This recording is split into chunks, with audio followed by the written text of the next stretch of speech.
Welcome. आप सभी का स्वागत है हमारे एनसीईआरटी डायरी में।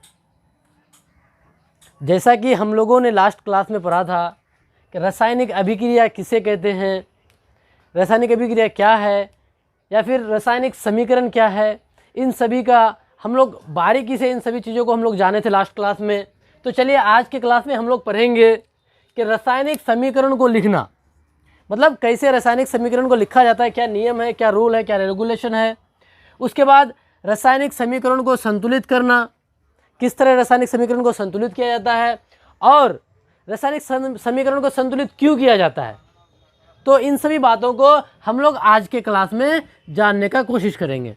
तो चलिए, अगर आप लोग हमारे लास्ट क्लास को ज्वाइन नहीं किए थे तो हमारे प्लेलिस्ट में जाके देख सकते हैं, रासायनिक अभिक्रिया एवं समीकरण। आपको हर एक चीज़ उसमें बारीकी से समझाया गया है। तो चलिए आज का हम लोग टॉपिक शुरू करते हैं। आज का टॉपिक है कि रासायनिक समीकरण को लिखने का नियम, किस तरह रासायनिक समीकरण को लिखा जाता है। तो चलिए स्टार्ट करते हैं। तो आइए हम लोग जानते हैं। जैसे देखिए, ये हमारा लेफ्ट साइड है, बायां हाथ, तो इसको हम लोग क्या बोले थे, रिएक्टेंट बोले थे, और इसको प्रोडक्ट बोलते हैं। ये रिएक्टेंट, ये प्रोडक्ट। जैसे रिएक्टेंट में हम लोग क्या लिए, सोडियम हाइड्रोक्साइड और हाइड्रोजन सल्फेट, तो मिलके क्या बना, सोडियम सल्फेट प्लस H2O जल निकल के आया।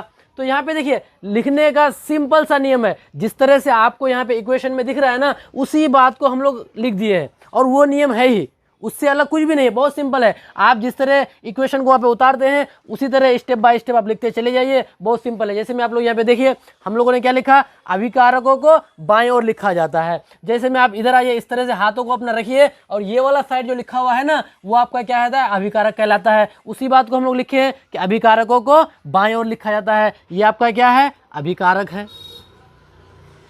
ये आपका क्या है सर, अभिकारक है। और उसी बात को लिखिए। अब देखिए थोड़ा सा और आगे बढ़ते, क्या लिखे हैं, अभिकारकों के बीच प्लस का चिन्ह लगा रहता है। अभिकारकों के बीच प्लस का चिन्ह। जैसे में देखिए, ये आपका क्या अभिकारक है, ये आपका क्या अभिकारक है। देखिए दो, इसके बीच, इन दोनों के बीच कौन सा चिन्ह है, प्लस का चिन्ह है। इन दोनों के बीच में प्लस का चिन्ह है, इन दोनों के बीच में प्लस का चिन्ह है। इसी बात को यहाँ पे लिखे हैं दूसरा नियम में कि अभिकारकों के बीच प्लस का चिन्ह लगा रहता है। चलिए अब आगे बढ़े।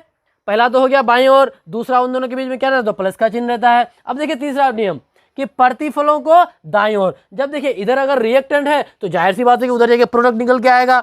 एक तरफ अगर आप रिएक्शन करा रहे हैं तो दूसरी तरफ प्रोडक्ट आएगा। तो देखिए इधर आपका रिएक्शन हो रहा था, अब इधर वाला जो दाहिना वाला जो हाथ है, इधर आपका प्रोडक्ट निकल के आएगा। ये आपका क्या कहलाता है, प्रोडक्ट कहलाता है, या फिर प्रतिफल बोला जाता है। उसी बात को लिखें कि प्रतिफलों को दाएं ओर लिखा जाता है। देखिए ना, सिंपल है ना, ये वाला हाथ ये दाएं है तो दाएं ओर प्रतिफल को लिखते हैं।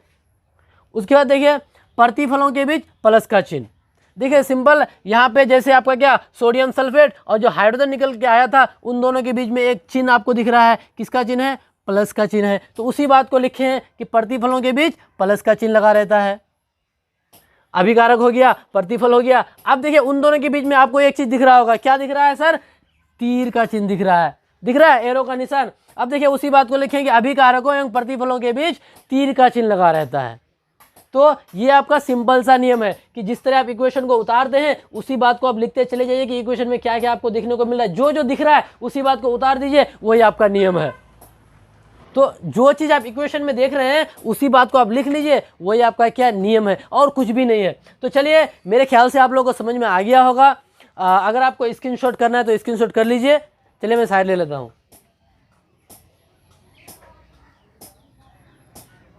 उसको